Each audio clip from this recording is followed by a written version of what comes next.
Hey, thanks for checking out the video. Just picked up this bike today. Wanted to get a before shot done. This is a Specialized Hardrock. Look down here, we'll see it came from a local bike shop here in town, which is pretty cool that it's a local bike. With this old quill stem up here, I'm guessing it's probably in early 90s. It's got these grip shifters, but this quill stem has got to be in the early 90s. I do like that it's a rigid fork in a bike like this, because oftentimes a shock that's this old, even though it's a Specialized and might would have had something nicer, but even though with a shock this old, it's going to be worn out, it's going to be junk, it's going to be trash.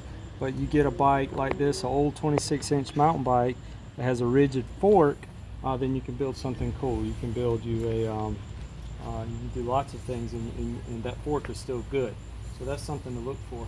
Another thing to look for on these is on this chain ring.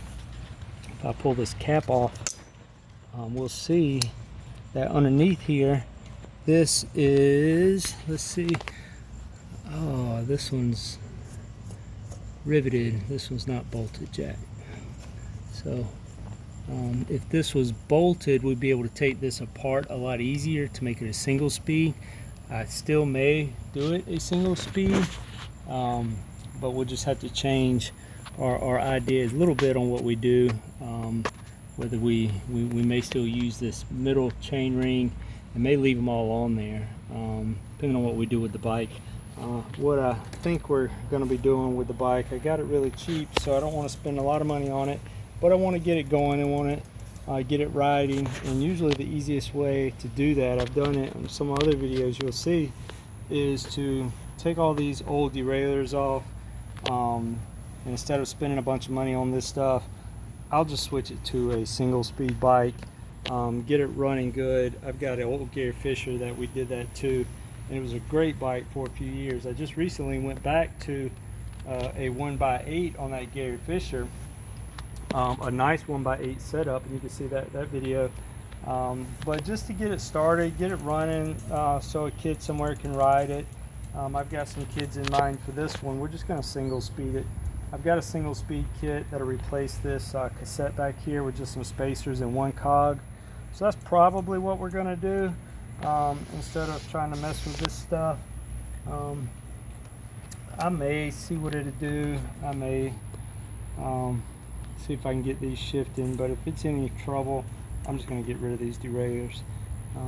If I can get them working, maybe I'll use them, but chances are we're just going to single speed bike. It does have, look here, it does have slotted dropouts, so that's even better for a single speed. It's slotted so you can pull tension on the chain to get the chain tight. You see that? It's slotted. It's not just a vertical dropout. If it's just a vertical, there's only one position, and then you have to have a chain tensioner like what this derailleur does. But a lot of these older bikes, this is slotted, so you put your chain on and you pull your wheel just like a BMX bike to get your chain tight. Yeah, so that's good. It's good that it's slotted. It's good that it's got this rigid fork. The brakes are working. We'll see how well the pads are, but if anything, you know, possibly new pads on the brakes, but the brakes are working front and back, so that's good. These wheels, while the tires are flat, the rims seem to be okay. We've got some tires and tubes we'll put on it, get it cleaned up good. But I wanted to show y'all what I had here to start with. We may change this stem out, or maybe just drop it down. It's up really high there, but we'll see what we're going to do with it. But I wanted to show you what we're starting with. A lot of my previous videos, I had videos of the finished product, so I'm starting to try to show you what I'm starting with. So we'll do that with this bike, and I've got some other ones that I've done a kind of an episode 1, and then we'll come back later with the finished product. So this is what we've got. We're going to work on it and get it going for somebody to ride, so it should be good. Tune in next time. Thank you.